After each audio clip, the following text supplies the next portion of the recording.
இதுவும் கடந்து போகும். நான் உங்கள் கேவி ஈஸ்வரி. அனைவருக்கும் வணக்கம்.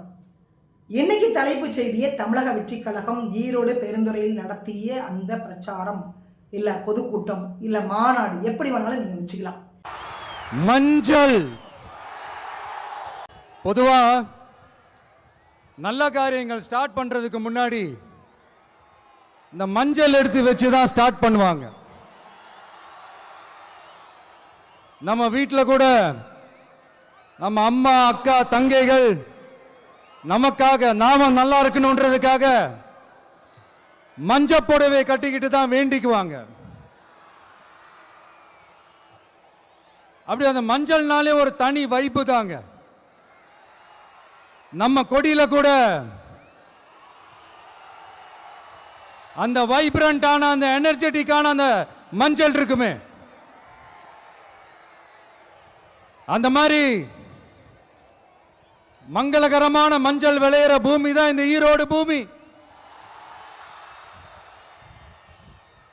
இங்க வந்து மஞ்சளை பத்தி பேசாம வேற எங்க போய் பேசுறது? அது மட்டும் இல்ல, இங்க ஒரு மகத்தான ஒரு மனிதரை பத்தி நம்ம பேசியே ஆகணும். இந்த ஈரோடு மண் விவசாயத்துக்கும் பேர் போன மண். இங்க நடக்கிற அந்த விவசாயத்துக்கு மிக முக்கியமான ஒரு கவசமா இருக்கிறது என்ன தெரியுமா? காளிங்கராயன் அணை, காளிங்கராயன் கால்வாய். காளிங்கராயன் அணை கட்டினதுலையும் கால்வாய் வெட்டினதுலையும் உயிரான உணர்வு பூர்வமான நிறைய விஷயங்கள் இருக்குது. அப்படி அந்த ப்ராசஸ்ல அவர் அந்த அணை கட்டும் போதும் கால்வாய் வெட்டும் போதும் ரொம்ப சோர்வடைஞ்சிட்டாராம்.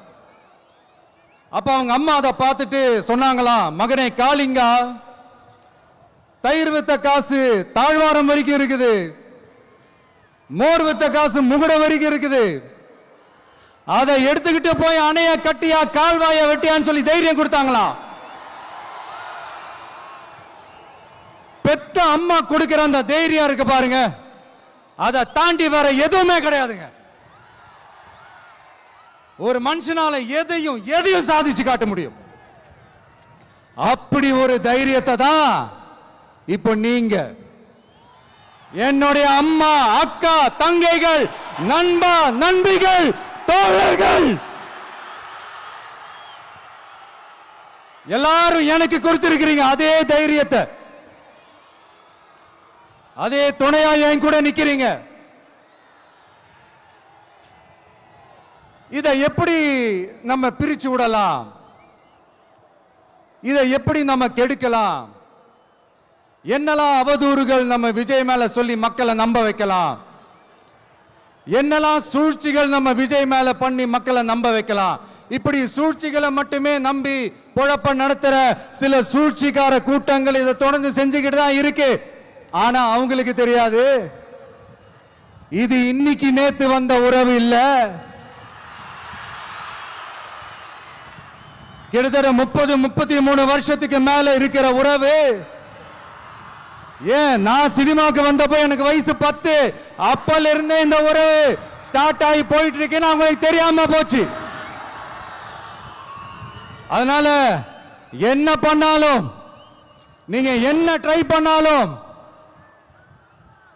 எல்லாத்தையும் விட்டுட்டு மக்களுக்காக வந்திருக்கிற இந்த விஜய மக்கள் ஒரு நாளும் கைவிட மாட்டாங்க. மக்கள் கூடவே நிக்கிறாங்க, கூடவே நிப்பாங்கன்னு அவங்களுக்கு தெரியாம போச்சு. என்னப்பா நிப்பீங்கல்ல?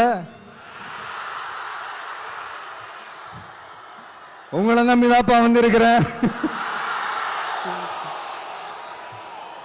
அதான் இந்த சத்தம் தாங்க வாழ்நாள் பூரா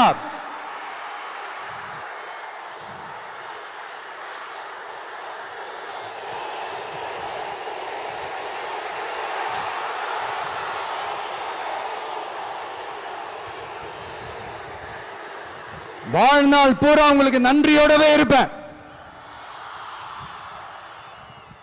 இப்போ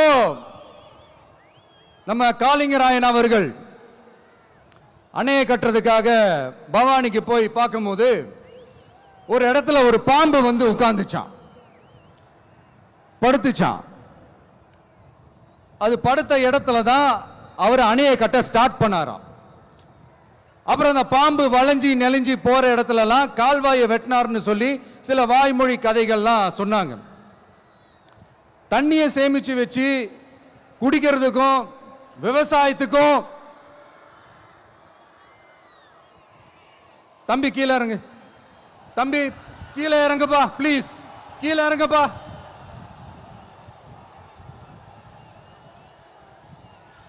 ஓகே, தேங்க்யூ தேங்க்யூ. கீழே இறங்குங்க, கீழே இறங்குப்பா. நீ இறங்கினாதான் புத்தம் கொடுப்பேன்.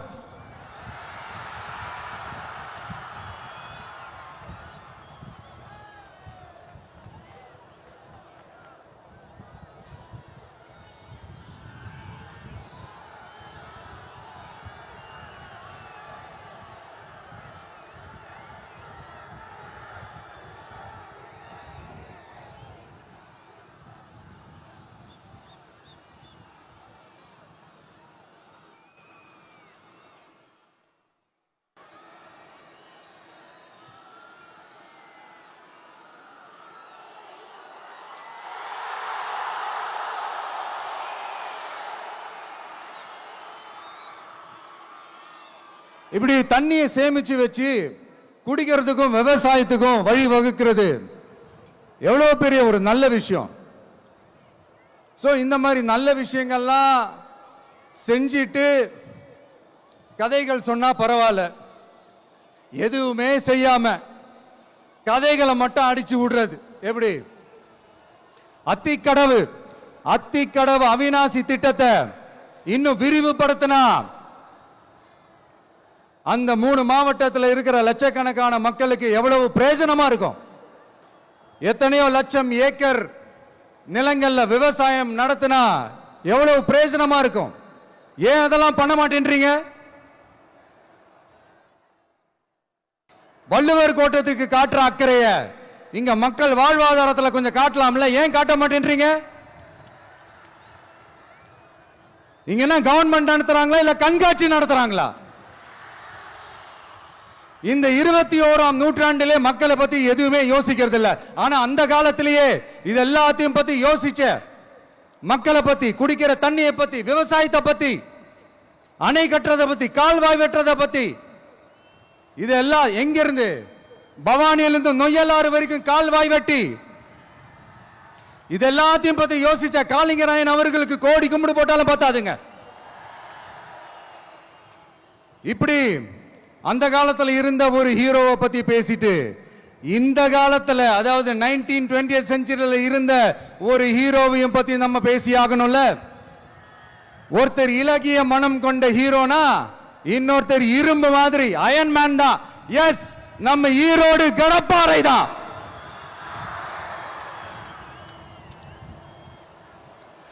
ஒட்டுமொத்த தமிழ்நாட்டையே திருப்பி போட்ட சீர்திருத்த நெம்புகோல்.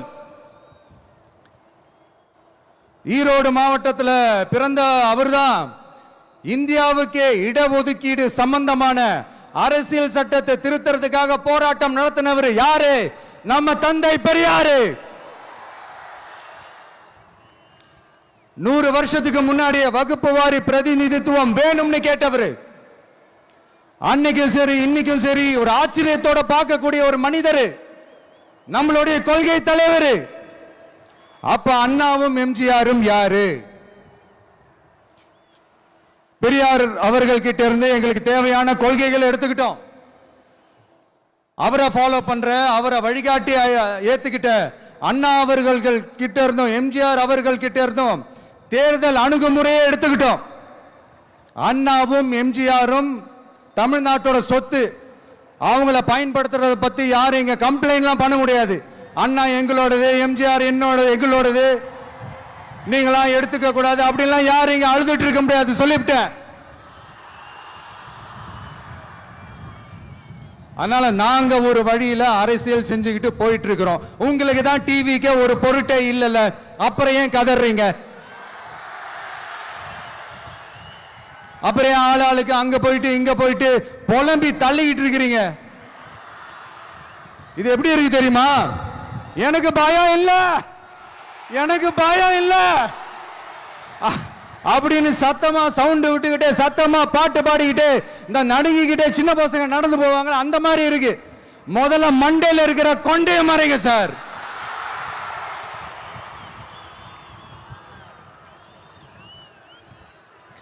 சும்மா மாறு வேஷத்துல மறு வச்சுக்கிட்டு மீடியா ஆளு ரேடியோ ஆளுன்னு இவங்க ஆளுங்களே மாத்தி மாத்தி அனுப்பிக்கிட்டு இதெல்லாம் என்ன மக்களுக்கு தெரியாதுன்னு நினைச்சிட்டு இருக்கீங்களா?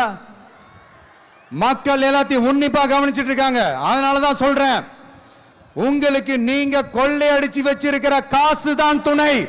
ஆனா எனக்கு என் மேல எல்லையில்லா பாசம் வச்சிருக்கிற இந்த மாசு தான் துணை.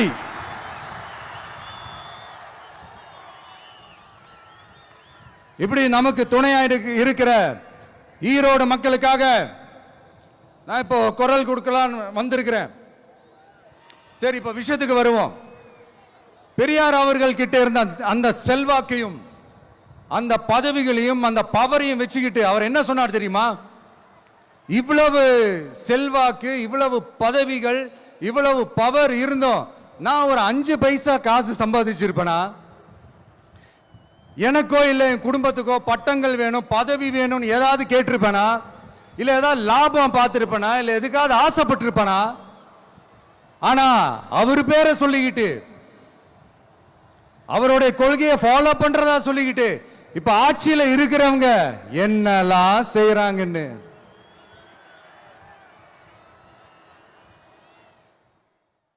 அதனாலதான் சொல்றோம், பெரியார் பேரை சொல்லிக்கிட்டு தயவு செஞ்சு கொள்ளையடிக்காதீங்கயா, தயவு செஞ்சு கொள்ளையடிக்காதீங்க. அவரு பேரை சொல்லிக்கிட்டு பெரியார் பேரை சொல்லி கொள்ளையடிக்கிற இவங்க தான் நம்மளுடைய அரசியல் எதிரி. மக்களை நீங்க சொல்லுங்க, நம்மளுடைய அரசியல் எதிரி யாரு? நம்மளுடைய கொள்கை எதிரி யாரு? ரிப்பீட், நம்மளுடைய அரசியல் எதிரி யாரு? நம்மளுடைய கொள்கை எதிரி யாரு? உங்களுக்கு புரியுதுல்ல? எனக்கு அது போதும்யா, எனக்கு வேற எதுவுமே தேவையில்லை. நீங்க எல்லாரும் என்னோட அரசியலோட கனெக்டடா இருக்கீங்கன்றது ரொம்ப தெளிவா தெரியுது. அதனால எனக்கு அது போதும். அதனாலதான் எதிரிகள் யாருன்னு சொல்லிட்டு களத்துக்கு வந்திருக்கிறோம். அதனால அவங்கள மட்டும் தான் எதிர்ப்போம். அதுவும் அந்த எதிரிகள் யாரு இப்போ இங்க 2026 சட்டமன்ற தேர்தலில் களத்துல இருக்கிறாங்களோ அவங்கள மட்டும் தான் எதிர்ப்போம். சும்மா களத்திலே இல்லாதவங்களையும், களத்துக்கும் அவங்களுக்கும் சம்பந்தமே இல்லாதவங்களையும் எதிர்க்கிற ஐடியாலாம் இல்ல பாஸ். நீங்க கேட்கிறீங்கன்றதுக்காக எதிர்த்துட்டு இருக்க முடியாது பாஸ். எங்களுக்கு நிறைய வேலை இருக்குது. வந்த உடனே நீட்டை ரத்து செய்வோம், கல்வி கடனை ரத்து செய்வோம், கேஸ் சிலிண்டருக்கு மானியமா 100 ரூபாய் தருவோம். என்னெல்லாம் அடிச்சு விட்டுட்டு இன்னி வரைக்கும் கேட்கிறேன், இதெல்லாம் சொன்னாங்களே செஞ்சாங்களா? இவங்க எப்பவுமே இப்படிதான், சொல்றது ஒண்ணு செய்யறது ஒண்ணு. திமுகவும் பிரச்சனைகளும் ஃபெவிகால் போட்டு ஓட்டின ஃப்ரெண்ட்ஸ் மாதிரி ஒன்னில இருந்து ஒன்ன பிரிக்கவே முடியாது. இப்போ ஈரோடு பகுதியில் இருக்கிற பிரச்சனையை பத்தி பேசுவோம். பெரியார் பேரை மட்டும் சொல்லிக்கிட்டு எப்படி அவரோட கொள்கைகளுக்கு எதிராக செயல்படுறாங்களோ அப்படிதான் இந்த மஞ்சள் நகரத்தோட மஞ்சளுக்கும் ஒண்ணும் பண்ணல, மஞ்சள் விவசாயிகளுக்கும் ஒண்ணும் பண்ணல.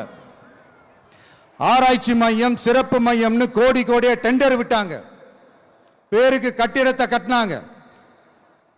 ஆனா உலகமே போட்டி போட்டு வாங்குற மஞ்சளை மதிப்பு கூட்டி விற்பனை செய்ய, அதாவது அதோட வேல்யூ இன்க்ரீஸ் பண்ணி நம்ம விவசாயிகளுக்கும் இந்த மாவட்ட மக்களுக்கும் நன்மை செய்ய இதுவரைக்கும் என்ன செஞ்சிருக்காங்கன்னு யோசிச்சு பார்த்தா ஒரு பெரிய ஜீரோ தான். கரும்பு நெல்லுக்கு அரசாங்கம் விலை பிக்ஸ் பண்றாங்க, அதையும் ஒழுங்கா பண்றதில்ல, ஒவ்வொரு முறையும் பிரச்சனை. அங்க நெல் கொள்முதல் செய்யறதுல ஊழல். சரி, நாம கஷ்டப்பட்டு விளைய வச்சது வீணா போக கூடாதுன்னு நினைச்சு நம்ம விவசாயிகள் கேட்கிற லஞ்சத்தை கொடுத்தாலும் அதுக்கப்புறம் கூட அந்த கொள்முதல் ஒழுங்கா நடக்கிறது இல்லை. அதையும் தாண்டி ஏதோ ஒரு விலை விவசாயிகளுக்கு கிடைக்குது. அப்படிலாம் இல்லாம ஒழுங்கா நேர்மையா நம்ம மஞ்சளுக்கும் நியாயமான விலை பிக்ஸ் பண்ணி தரமான விதைகளை கொடுத்தா என்ன குறைஞ்சா போயிடுவாங்க? இதெல்லாம் யோசிக்கிறதுக்கு அவங்களுக்கு நேரமே இல்லை. 24x7 அவங்களோட யோசனை என்ன தெரியுமா? இந்த விஜயை எப்படி முடக்கலாம்,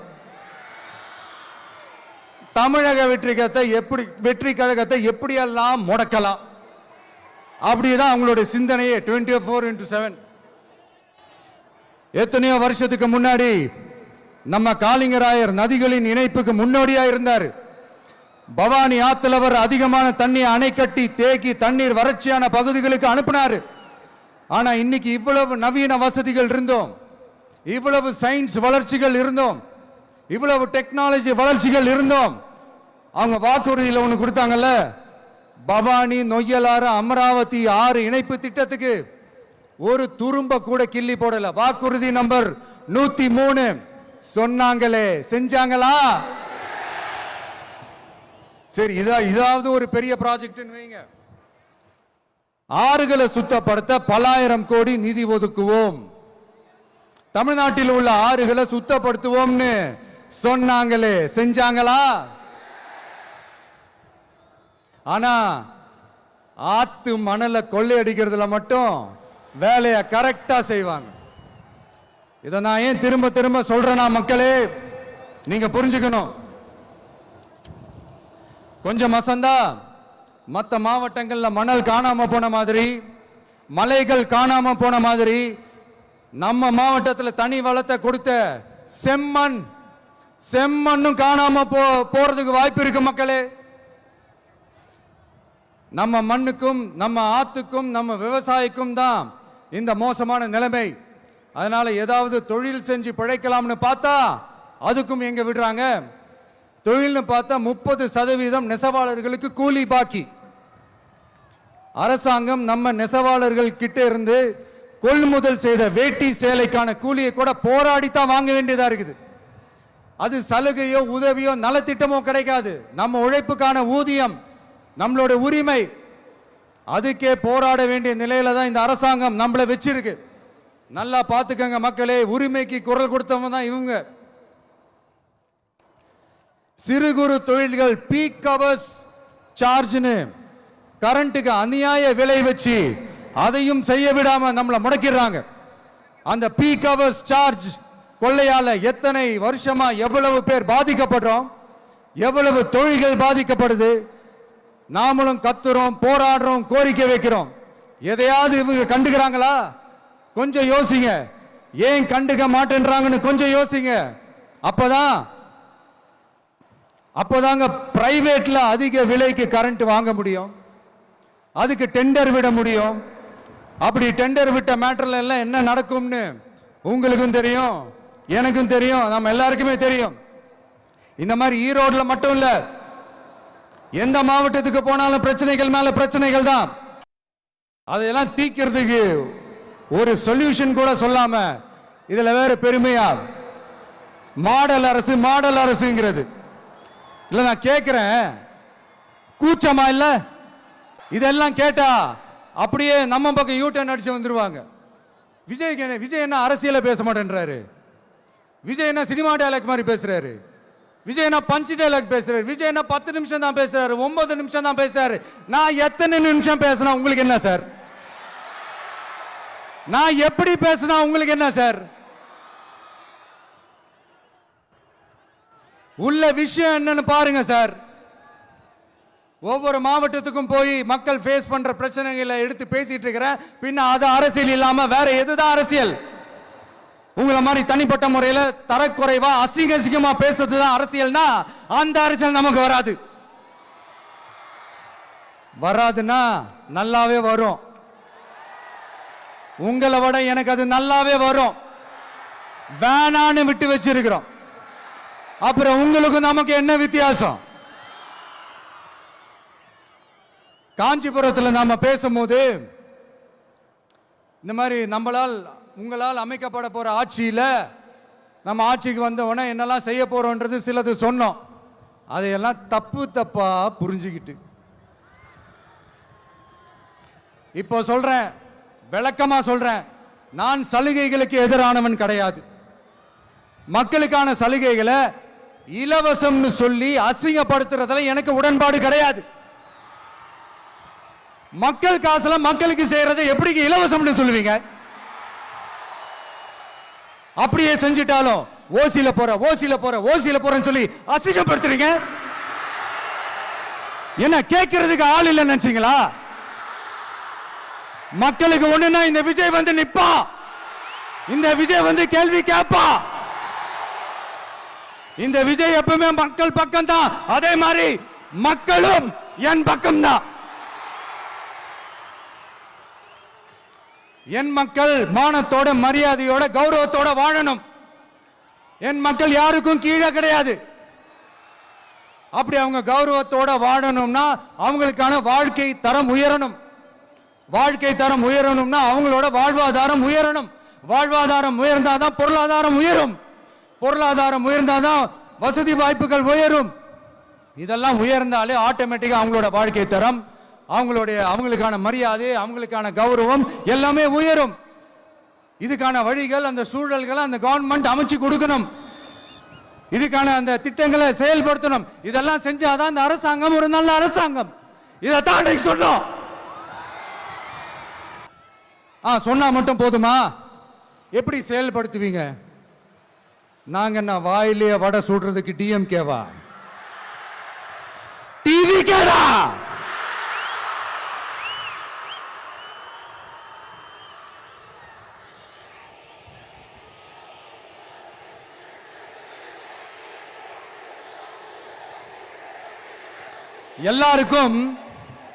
எல்லாருக்கும் நிரந்தரமான ஒரு வீடு இருக்கணும்னு சொன்னோம்.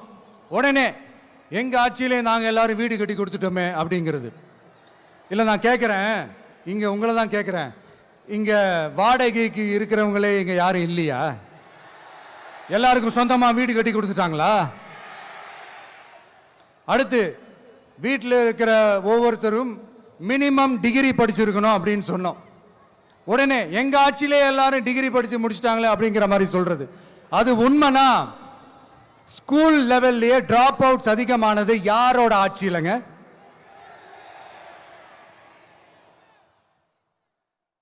பசங்க பிள்ளைங்க யாரும் ஸ்கூல்ல சேரலன்னு சொல்லிட்டு எனக்கு தெரிஞ்சு 207 கவர்மெண்ட் ஸ்கூல்ஸ் மூடினது யாரோட ஆட்சியிலங்க? இதுல கல்வியில் சிறந்த தமிழ்நாடுன்னு டிராமா வேற. அடுத்து குடும்பத்தில் ஒருத்தருக்கு நிரந்தரமான வருமானம் வரணும், வேலை வாய்ப்பு கிடைக்கணும் அப்படின்னா நாங்க கொடுக்காத வருமானமா, நாங்க கொடுக்காத வேலையா அப்படிங்கிறது. எத்தனையோ லட்சம் காலி பணியிடங்கள் நிரப்புவோம்னு வாக்குறுதி கொடுத்துட்டு ஆட்சிக்கு வந்தீங்களே, எத்தனை லட்சம் காலி பணியிடங்களை நிரப்புனீங்க? அட்லீஸ்ட் 1 லட்சம் காலி பணியிடங்களாவது நிரப்புனீங்களா? இதெல்லாம் சொல்லிட்டு மக்களை ஏமாத்துறது யாரோட ஆட்சியிலங்க? அடுத்து ரொம்ப முக்கியமா, பெண்களுக்கு பாதுகாப்பு இல்ல, சட்டம் ஒழுங்கு சரியா இல்லைன்னு சொன்னா தமிழ்நாட்டில் பெண்கள் பாதுகாப்பு தான் அதிகமா இருக்குதான். நீங்க சொல்லுங்க மக்களே, பெண்கள் பாதுகாப்பு இருக்கு? சட்டம் ஒழுங்கு சரியா இருக்கு? அவங்க சொல்றது உண்மையா? அவங்க சொல்றதை நீங்க ஏத்துக்கிறீங்களா? சத்தமா கேக்குதா சார்? இதுதான் ரியாலிட்டி, இதுதான் நிஜம். நம்மளுடைய ஆட்சியில சட்டம் ஒழுங்குல சமரசமே இருக்காது. அதனாலதான் இவ்வளவு ஸ்ட்ராங்கா சொல்றோம், தைரியமா இருங்க மக்களே. இந்த மாதிரி விஷயங்கள்லாம் நம்ம மக்கள் கிட்ட எடுத்து சொன்னா, எல்லாம் என்னென்ன செய்ய போறோன்றது சிலதெல்லாம் காஞ்சிபுரத்தில் சொன்ன மாதிரி சொன்னா எல்லாத்தையும் தப்பா திருச்சி பேசிக்கிட்டு அவதூறு பரப்பிக்கிட்டு. நான் கூட யோசிப்பேன், எம்ஜிஆர் அவர்களும் மேடம் ஜெயலலிதா மேடம் அவங்களும் ஒரே வார்த்தையில சொல்லி இந்த திமுகவை காலி பண்ணாங்கல்ல. நான் கூட யோசிப்பேன், ஏன் இவ்வளவு ஹார்ஷா பேசுறாங்க, ஏன் இவ்வளவு ஹார்ஷா அவங்கள திட்டுறாங்கன்னு யோசிச்சது உண்டு. இப்பதானே புரியுது. அவங்க 2 பேரும் சொன்னதை இப்ப நானும் ரிப்பீட் பண்றேன். திமுக ஒரு தீய சக்தி, திமுக ஒரு தீய சக்தி, திமுக ஒரு தீய சக்தி, திமுக ஒரு தீய சக்தி, தீய சக்தி, தீய சக்தி, தீய சக்தி. என் நெஞ்சில் குடியிருக்கும் ஈரோடு மக்களே,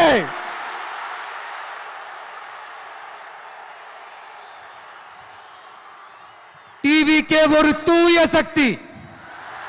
எப்படி? டிவிக்கே ஒரு தூய சக்தி. தூய சக்தி டிவிகேவுக்கும் தீய சக்தி டிஎம்கேவுக்கும் தான் போட்டியே.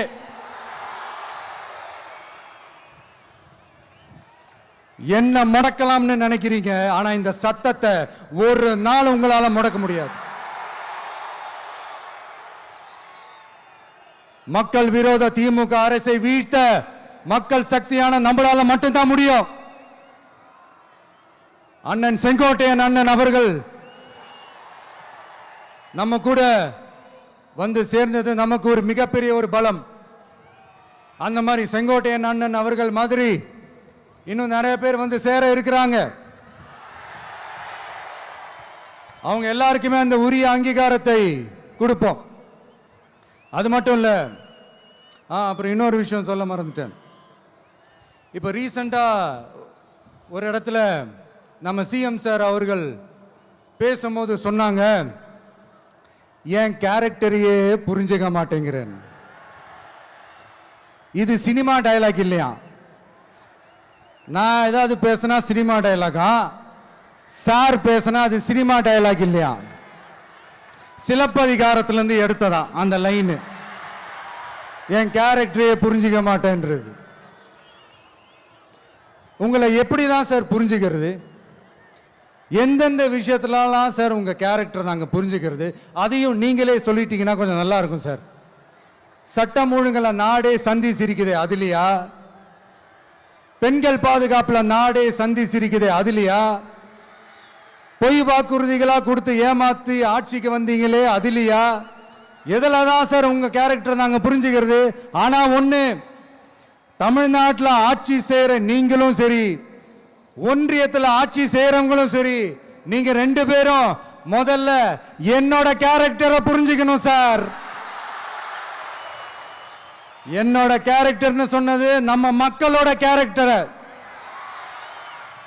2026 சட்டமன்ற தேர்தலோட அந்த கேரக்டரே கொஞ்சம் வேற மாதிரி சார். அதை கொஞ்சம் தயவு செஞ்சு நீங்க புரிஞ்சுக்கணும் சார். புரிஞ்சுக்கலன்னா மக்களே உங்களுக்கு புரிய வைப்பாங்க சார். கான்பிடென்டா இருங்க சார், நல்லதே நடக்கும் சார். வெற்றி நிச்சயம் சார். மீண்டும் சந்திக்கும் வரை நன்றி, வணக்கங்க சார். நண்பா, நண்பிகள், இங்க வந்து எல்லாம் வந்து பார்த்தோம், எல்லாம் நல்லபடியா நடந்தது. சேஃபா வந்துட்டு சேஃபா வீட்டுக்கு போயிடுங்க. எனக்கு எல்லாத்தையும் விட நீங்க தான் எனக்கு முக்கியம். தயவு செஞ்சு சேஃப்டியா போயிட்டு வாங்க. ஒரு ஈரோடு செல்ஃபி ஒன்று எடுப்போமா?